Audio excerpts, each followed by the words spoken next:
Operation मोनोपाली। बताने के लिए बहुत कुछ है, लकी बोला, और बहुत कुछ पर्दे की आड़ से बाहर आना बाकी है।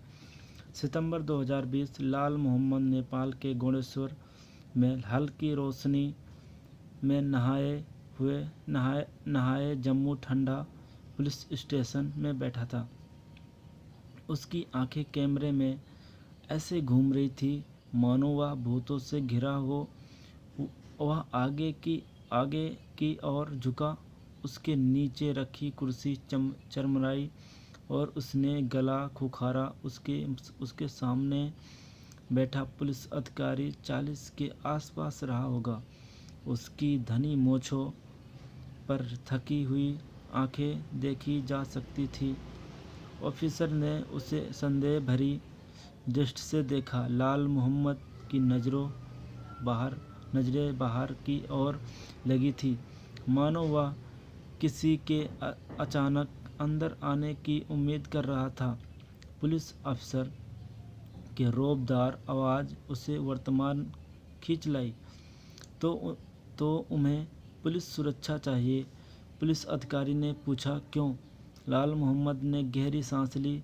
कुछ लोग मेरा पीछा कर रहे हैं, वह बोला। उसकी आवाज़ काँप रही थी।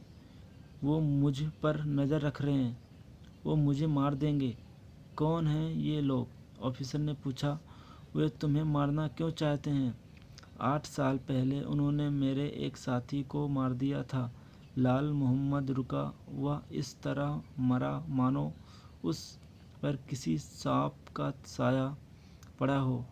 फिर हत्यारे किसी जादू की तरह ओझल हो गए। एक और विराम। अब वो वापस आ गए हैं और वो मेरी जान के पीछे पड़े हैं। उन्हें तुम्हारे साथी को क्यों मारा?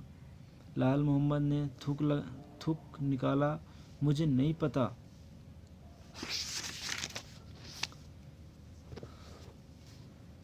पर सच तो यह था कि उसे अच्छी तरह पता था कि उन्हें हत्यारों के उसके बाद उसके बंदे को क्यों मारा और वो उसे क्यों मारना चाहता था।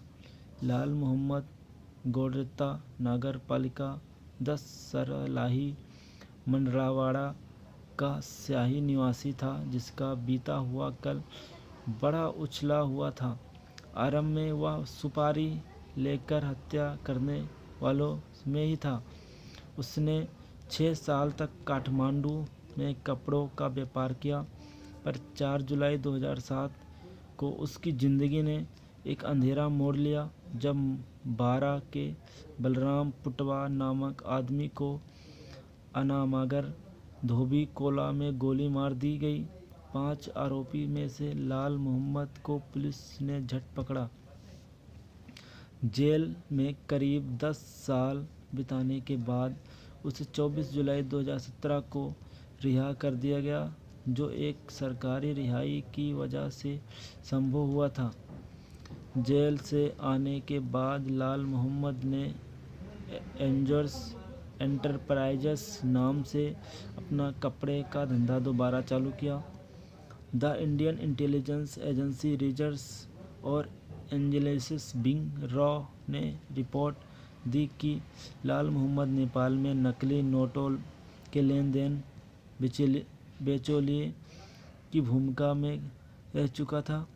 इस दौरान वह इख्तिलाफ हुसैन अंसारी की हत्या योजनाओं का हिस्सा बना और उसने कुख्यात दाऊद इब्राहिम और इंटर सर्विसेज इंटेलिजेंस ISI से नाता जोड़ लिया। दाऊद इब्राहिम मुंबई का बदनाम अंडरवर्ल्ड डॉन था। उसकी पहुंच कई तरह के आपराधिक सरगनों की थी। ISI के साथ उसकी कई तरह की गैर कानूनी गतिविधियों के अलावा भारतीय नकली मुद्रा रैकेट में उसकी भागीदारी ने भारत की आर्थिक नींव को अपना निशाना बना रखा। ISI का यह अभियान केवल आपराधिक ही नहीं था, बल्कि भारत को आर्थिक रूप से नुकसान पहुंचाने की राजनीति भी की। असली जैसे दिखने वाले नकली नोट भारत में कई जगहों से पहुंचते थे, जिनमें नेपाल, बांग्लादेश और मिडिल ईस्ट जैसे देश भी शामिल थे। आईएस का नेटवर्क बहुत ही बारीकी की संगठन किया गया था। हुनरमंद नक्शा, अच्छी क्वालिटी की प्रिंटिंग मशीनों और मजबूत वितरण नेटवर्क सुरक्षा ठिकानों पर नकली नोट तैयार कर लिए जाते थे।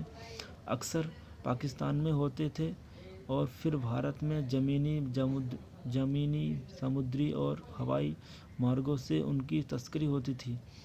उन नोटों को हवाला के लेन देन, स्थानीय नेटवर्क और जहां तक कि वैध प्रयासों के माध्यम से भी वितरण किया गया। भारतीय अर्थव्यवस्था अपनी पैठ बना लेते नकली मुद्रा रैकेट के कई उद्देश्य थे। आर्थिक नज़रिए से भी बड़े पैमाने पर नकली नोटों का जाल बिछाकर भारतीय अर्थव्यवस्था को स्थगित करना चाहता था, जिससे मुद्रास्फीति और रुपये का मूल्यन हो। राजनीतिक दृष्टिकोण से यह विषम युद्ध का हथियार और था। आर्थिक अस्थिरता पैदा करने के साथ साथ कानून लागू करने वाली एजेंसियों पर दबाव भी डालना चाहता था। यह नशीले पदार्थ की तस्करी, मानव तस्करी और आतंकवाद जैसी आपराधिक गतिविधियों को भी बढ़ावा देता था। इस रैकेट में लाल मोहम्मद का शामिल होना एक महत्वपूर्ण हिस्सा था। वह एक बिचौलिया बनकर नेपाल और भारत में नकली करेंसी का जाल फैलाने से मदद करता था, जिससे सीमा पार इलाकों में दाऊद का असर फैलने भी मदद मिलती थी। पर बेशक उन्हें जम्मू डंडा पुलिस स्टेशन में अफसर को उसमें कुछ भी नहीं बताया गया था। अफसर ने आह भरते हुए कनपट्टियों को दबाया।